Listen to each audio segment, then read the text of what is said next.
Are we proud that we're number one in the number of CCTV cameras, one for every 14 people in the country, 20% of the total in the whole world?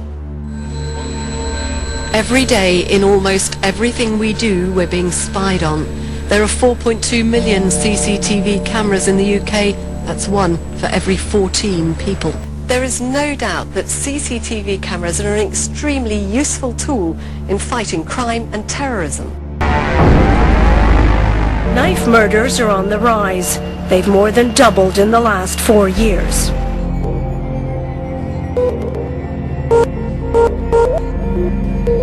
Are we proud that we're number one in the surveillance of individuals going about their daily lives, caught on cameras on average 300 times every day?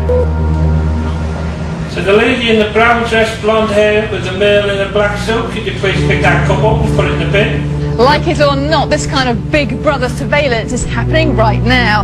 They're Britain's first talking CCTV cameras. The idea is not only to deter crime, but to stop it in its tracks.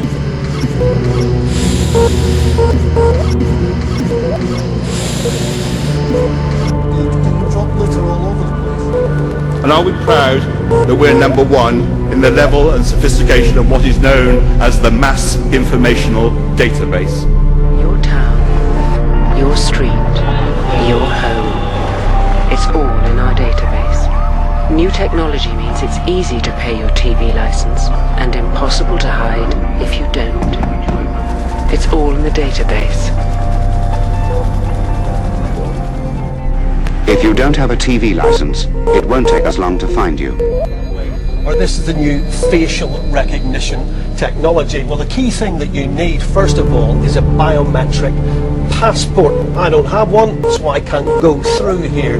Though I did borrow one from a member of staff earlier on, and what I did was I put the passport in there, face down. It let me through, even though it wasn't really me and my passport.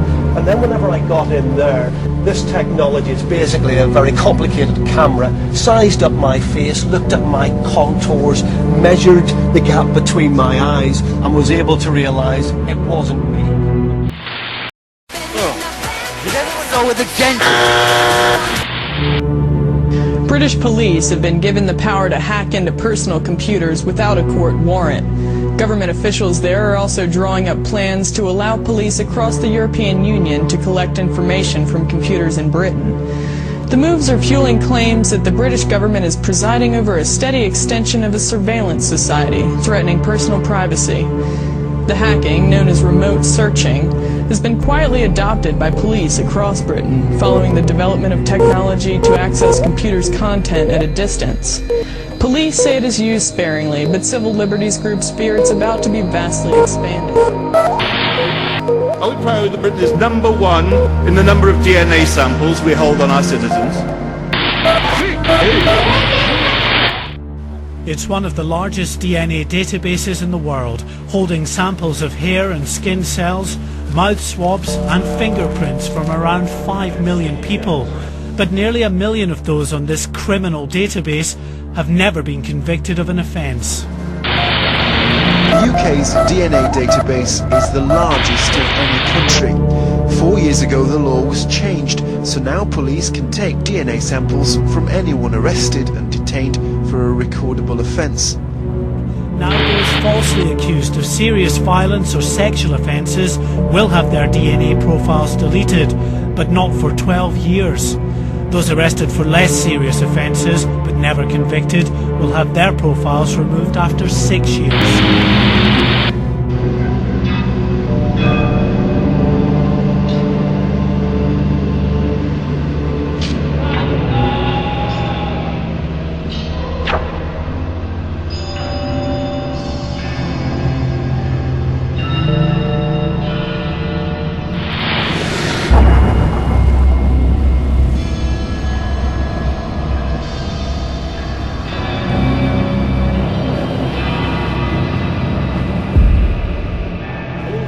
In the name of crime reduction and the prevention of terrorism.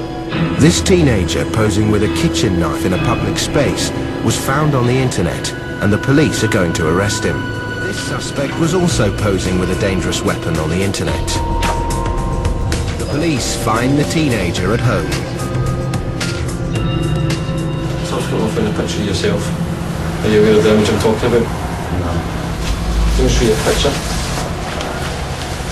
Remember the picture I'm talking about now? Officers search the house for the evidence.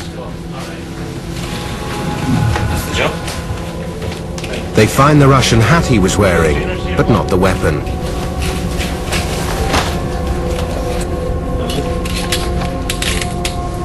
But it's enough to take him in.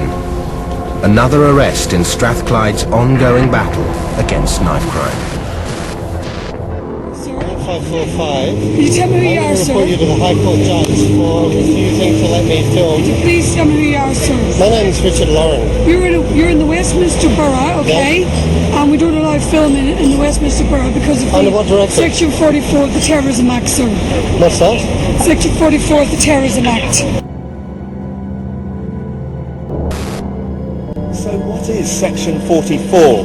Well, it gives police officers the power to stop and search us in specific areas without the reasonable need to suspect us of being involved in terrorism. Currently, though, it's being applied across the whole of London. Police have stopped this man under Section 44 of the Counter-Terror Law, also known as Stop and Search. It gives police the powers to stop anybody on the street. From October 2006 to September 2007, the Met stopped and searched more than 54,000 Londoners. Yet for the next 12-month period, the numbers almost tripled. And of those, just over 1,200 were arrested.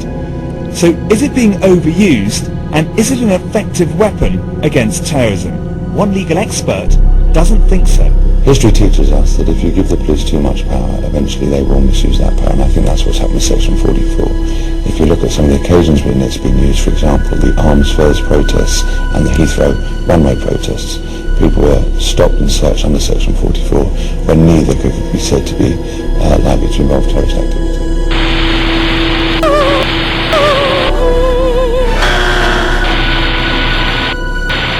Officers also started the day by searching passengers on major bus routes, looking for signs of criminal activity. The move follows calls from the community in the Breck Road area of Everton to crack down on antisocial behaviour. Sniffer dogs and a metal detecting arch were used to search out drugs and illegal articles.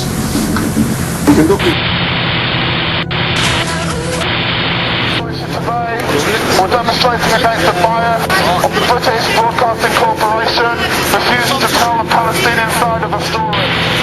Taxpayers' money, talking to you about the truth about what's going on in this country, around the world, and in Gaza. Welcome to the police state, you get filmed! Well, they're getting the treatment they get in Greece when the police murder someone in Greece. How is he a threat to the state? How is he a threat? I don't understand why you're filming.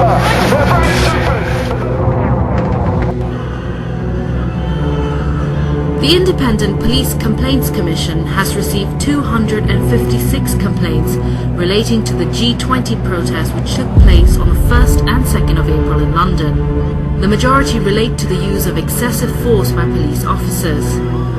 This week, fresh allegations have arisen against the police. Witnesses say that they saw two men who they believe to be undercover police officers egging people on to become violent during the G20 protests.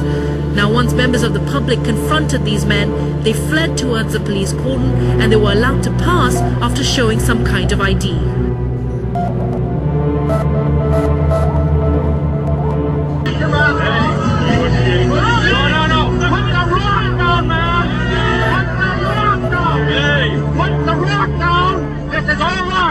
These three guys are cops, everybody! Put the rock down, cops! Police, come on and see your faces! Come on, come on! Let's see your faces! It's not gonna help. It's not gonna help. Come on, cops! Let them go about another way. They won't beat them. They're trying to... They're gonna